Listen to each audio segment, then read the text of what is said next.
বিটিভির মতন একটা যেখান থেকে কোনো লাভ হয় না সেটাও দেখব বিচার বিভাগের বরাদ্দের চেয়ে কয়েক গুণ বেশি। মাননীয় স্পিকার, আমি 1 টাকা বাজেট অনুমোদনের জন্য বলছি এ কারণেই যে 2025-26 সালে বিচার বিভাগের জন্য বরাদ্দ ছিল 2015 কোটি টাকা, যেটি জিডিপির 0.03% কাছাকাছি। এইবার এটি বেড়ে হয়েছে 2187 কোটি 58 লক্ষ টাকা। মাননীয় স্পিকার, এটাও জিডিপির 0.03% মতো, এর বেশি নয়। অথচ আমরা যদি বিটিভির মতন একটা একেবারে কি বলবো যেখান থেকে কোনো লাভ হয় না এরকম একটি খাতের বরাদ্দের দিকে তাকাই, সেটাও দেখব বিচার বিভাগের বরাদ্দের চেয়ে কয়েক গুণ বেশি।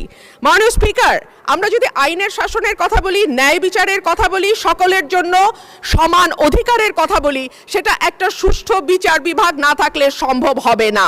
এখন পর্যন্ত পেন্ডিং মামলার সংখ্যা 50 লক্ষের উপরে, অর্থাৎ মামলা জট একটি বড় সমস্যা। বেঞ্চ এবং বারের অধিকার যদি আমরা রক্ষা করতে না পারি, আমরা দেশে আইনের শাসন কখনোই প্রতিষ্ঠা করতে পারবো না। মাননীয় স্পিকার, কয়েক মাস আগে আপনি যেমন সুপ্রিম কোর্টে ছিলেন, আমরাও ছিলাম সুপ্রিম কোর্টে। আপনি আমাদের সমস্যা যেভাবে যত কাছের থেকে দেখেছেন, এই সমস্যার ভেতর দিয়ে আপনি গেছেন, আমরাও কিন্তু সেই একই সমস্যার ভেতর দিয়ে এখন যাচ্ছি।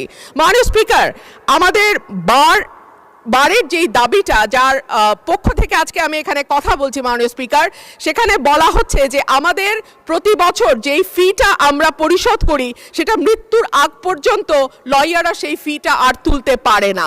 কিন্তু দেখা যায় বহু লয়ার শেষ জীবনে অসুস্থ হয়ে গেছেন, প্র্যাকটিস করতে পারছেন না, আদালতে যেতে পারছেন না, কিন্তু তাদের মানবেতর জীবনযাপন করতে হচ্ছে। একই ধরনের কথা শিক্ষানবিশ আইনজীবীদের ক্ষেত্রেও প্রযোজ্য।